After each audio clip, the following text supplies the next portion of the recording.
Intent of the game is not to provide people with a therapy or of a way of working through a loss, say. But because people use video games in all sorts of different ways, they will inevitably use these to help them through difficult times. He showed me an example of the kind of games he's talking about. Spiritfarer works on most major games consoles and is aimed at anyone over 12, though Pete says that's to do with bad language rather than the suitability of the theme. Its makers describe it as a cosy management game about dying, and it's been downloaded more than 500,000 times.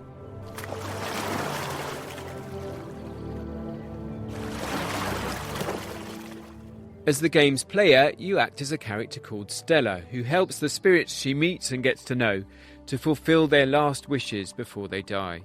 So nobody actually speaks in the game, but they just all make cute little noises. So when you interact with them, you get some text dialogue on the screen, and they sound a little bit like this.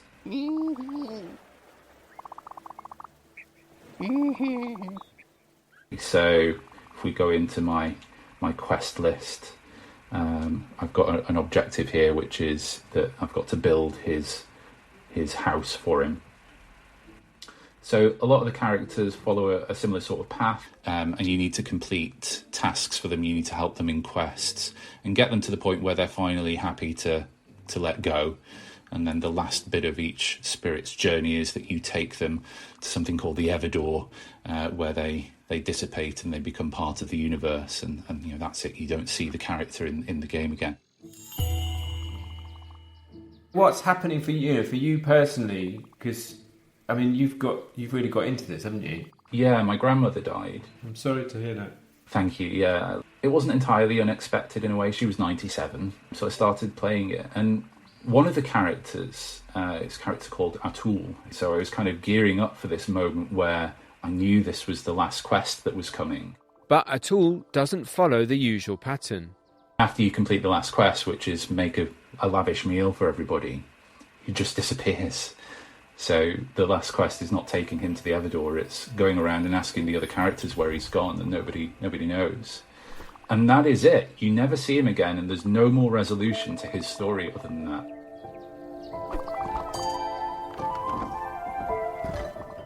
And I found that absolutely devastating, and in a way one of the clearest depictions of what death and loss can actually be like in a game. We have all of these plans and things in mind, but with the best will in the world, it just happens sometimes, and there's nothing that we can do about it. There was an element of what happened with my grandmother in that I always felt that I was going to see her one more time, and be able to talk to her and give her a hug, and that didn't happen. And it didn't happen in the same way that it, rarely happens for people. When death comes along, even with the best will in the world, you're never going to have that perfect moment. And I think that is always going to leave you with what ifs. Should I have said that? Should I have gone to see them then? Should I have done that? Those sorts of things. And that's part of dealing with death, right? It's dealing with those emotions and trying to not let hindsight overtake everything. And so I just found that I was able to really deeply relate to the storyline and the characters in the game in a way that I hadn't before that huge life event had happened to me. There's a sense of agency in games that you don't get in watching a movie or in reading a book. You can be annoyed at a main character in a movie for something that they've done or not done, but really it's only in a game where you can feel guilty for your own actions. And I think that's the power of video games, in that they allow us to really strongly relate with the main character and therefore the storyline, because we are the main character.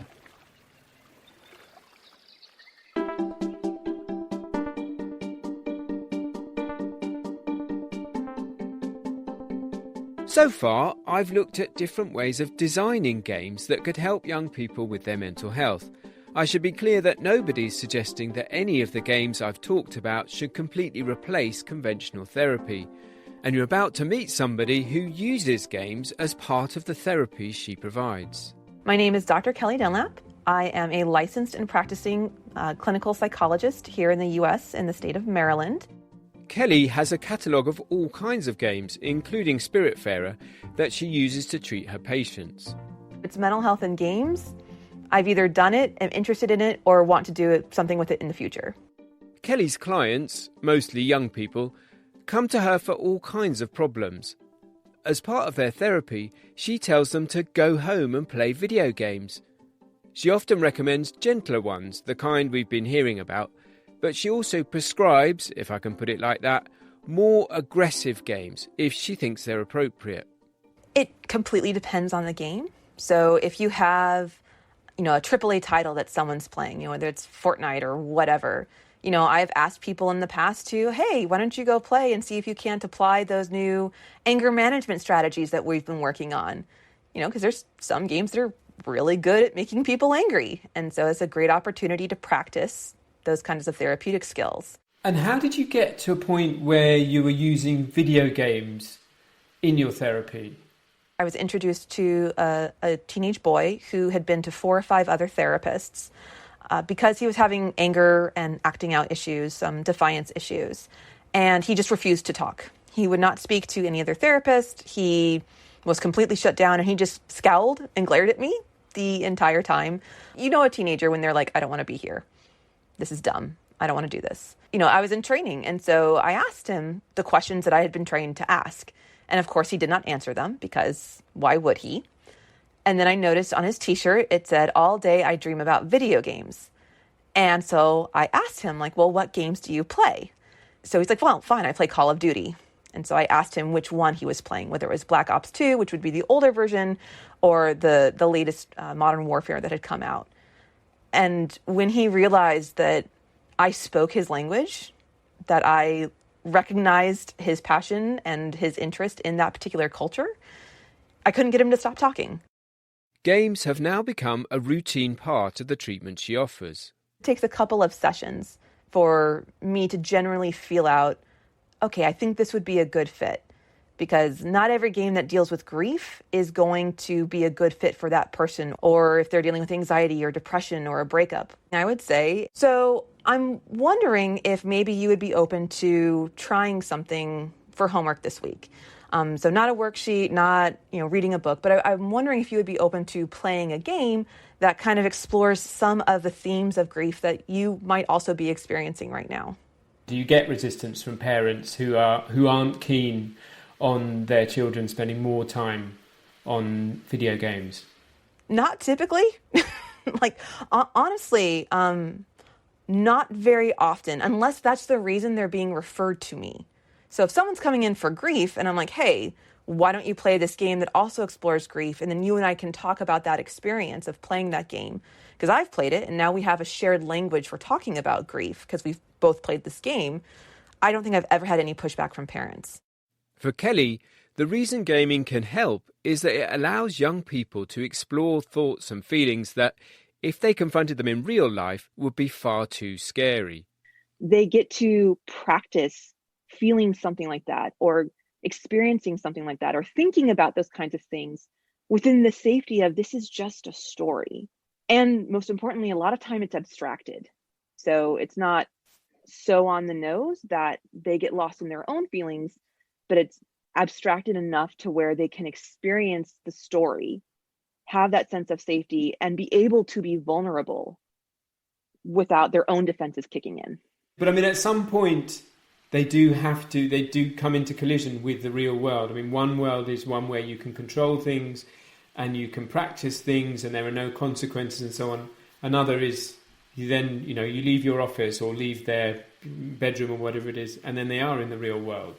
And so, it's the same thing with any kind of, at least mental health treatment, is you don't just assign someone a workbook and then walk away. When I assign a video game, the next session we talk about it.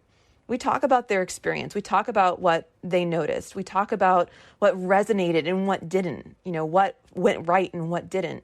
And then help to extrapolate, obviously the younger they are, the more support they need to do this. But extrapolate the experiences and the feelings and the learnings from the game and how it can translate into their out-of-game life, their non-digital lives. That's almost it for today. But before I go, let's hear a bit more from Henry, who we met at the start of the programme. After using a part of me to help him deal with the immediate aftermath of his father's death, he's gone on to record his own audiobook in German for other game users to find and listen to in the cave. Also mein Vater ist Ende Oktober 2019 verstorben und nach seinem Tod suchte ich mittels eines mir vertrauten Mediums etwas Orientierung. The grieving process is not over, it's far from over. But I feel that I'm in a good and stable position now, and that I can use my experience, that I can use what I've gained from grieving to help other people in the same situation. And so I would just like to make a positive difference for all those who are now in the same position as I was back then.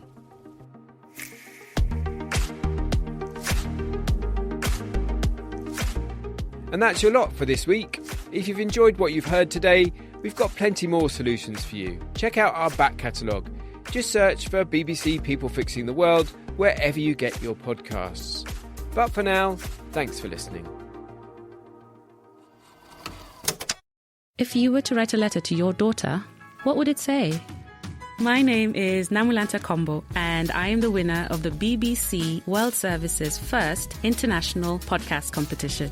We're creating a handbook to life containing wisdom from people from all over the world, and I need your help. If you were to write that letter, and I hope you do, maybe you tell your daughter a story, tell them about an experience you've had, or give them a piece of advice. You'd explain why the story is important or how your own life has led you to the advice you're giving. You might be passing on wisdom from a long life of experience, or you might want to tell a future daughter about something that's happening right now. So please help us create our handbook to life by writing a letter to your daughter and sending it to us. You can find out more about the podcast and how to send your letter by going to bbcworldservice.com/to-my-daughter. That's bbcworldservice.com/to-my-daughter. I'm really looking forward to hearing from you.